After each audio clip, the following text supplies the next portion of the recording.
So this is a video explaining how to interpret a periodic table and how to do something called electron configuration and the Bohr model. So you have to look at your periodic table and recognize a couple of things. You have to recognize that one thing you need to recognize is that it's divided up into a few different blocks. So this is the S block, where the S orbitals are. This is the D block, where the D orbitals are, that you learned about in the video with the electron level diagrams. This is the F block down here.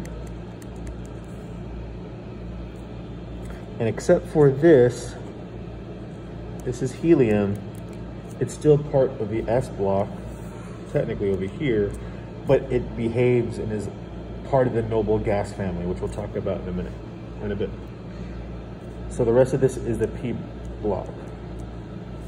In the S block, you can hold up to 2 electrons. So 1, 2.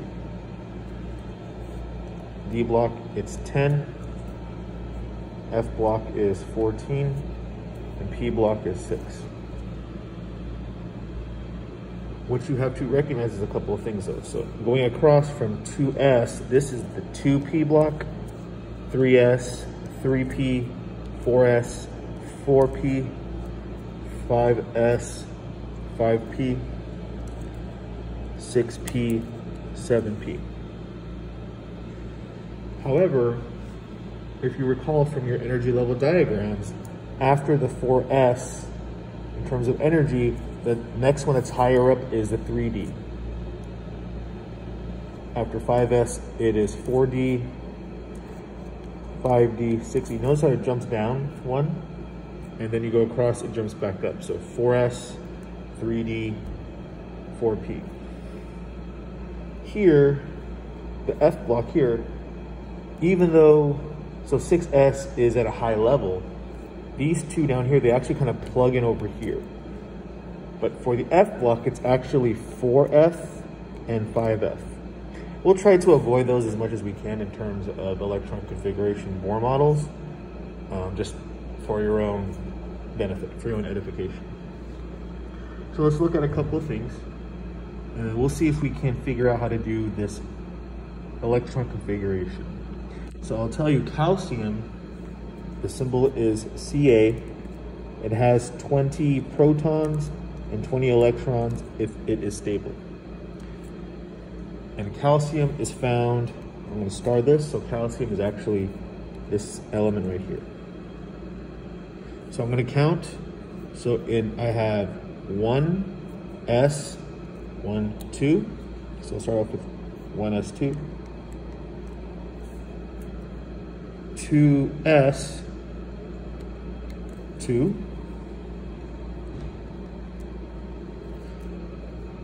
Go across, 2p, 1, 2, 3, 4, 5, 6.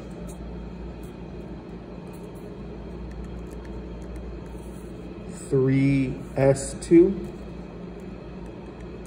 Go across, 3, 1, 2, 3, 4, 5, 6. So this is 3p, 6, and 4s2. So notice that these numbers here, the coefficients, if you will, they correspond with these numbers here. These are the period or row numbers. These suprascript numbers, 2, 2, 6, 2, 6, 2, they add up, they equal to the 20 electrons that are in a stable calcium atom. So that's how you would interpret the code, the electron configuration. So carbon, it is, I'll put a circle, it's right here. The symbol is C. There are 6 electrons in a stable ground level non-excited carbon atom. So it becomes 1s2, 2s2, go across, 2p, 1, 2. So my full configuration is 1s2, 2s2, 2p2. Selenium Se has 34 electrons in a stable selenium atom. So I will tell you that it is actually right there. That's where selenium is. So for the most part, it's pretty, I say easy, but it's pretty doable. So we just kind of do the first part, 1s2, 2s2, 2p6, 3s2, 3p6, go down here, 4s, 2 spots right here, so 2. However, after 4s2, we said at 3d, it's at a higher energy level. So 3d, 1, 2, 3, 4, 5, 6, 7, 8, 9, 10. Then 4p, we jump back up, 4p, 1, 2, 3, 4. So the electron configuration, I'll try to do this with one hand, 1s2, 2s2, 2p6, 3s2, 3p6, 4s2, 3d10, 4p4.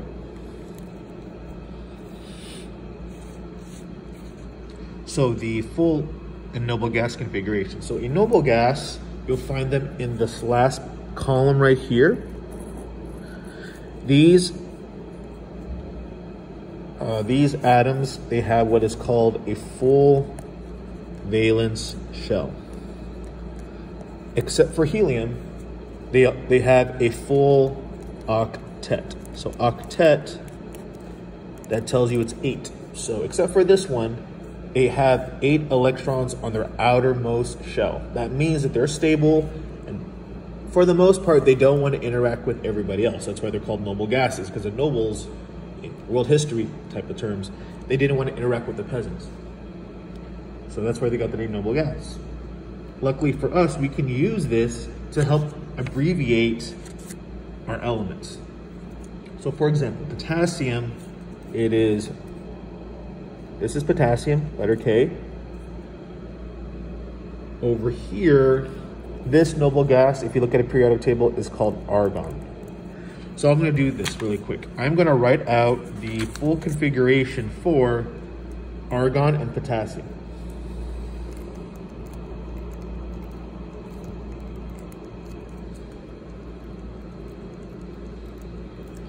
This is for argon, this is for potassium. I apologize for blocking the view really quick. So you'll notice that argon and potassium have a lot in common except for this one electron in the 4th orbit. So 4th orbital level. So what you could do is technically do this. So you do bracket argon, capital A, lowercase r, close bracket, 4s1. What this does, it takes all of this, because this is all the same, and this represents argon right here, and from there you can kind of just substitute it, and you're left with the noble gas configuration right there. Sodium is here, Na. And then the nearest noble gas going backwards is neon. So from sodium, the full configuration, it is 1s2, 2s2, 2p6, 3s1. Remember that 1s2, 2s2, 2p6, that is going to be the same as neon. So I can do my noble gas configuration as neon 3s1. I apologize for the crookedness right there. Iron, it is located right 1, 2, 3, 4, 5, 6. Yes, right here. So this is iron, Fe. So to do the noble gas configuration, I need to backtrack until I hit a noble gas, which is only in this column. do not go forward because you are adding more electrons that you do not have in this element. You're just substituting what's already there. You can't add more to it. Having said that, so I'm going to backtrack from iron and go to argon. That's Ar. After argon, I have 4s2, 3d 1, 2, 3, 4, 5, 6. So 3d6. That is the full configuration, the noble gas configuration for iron.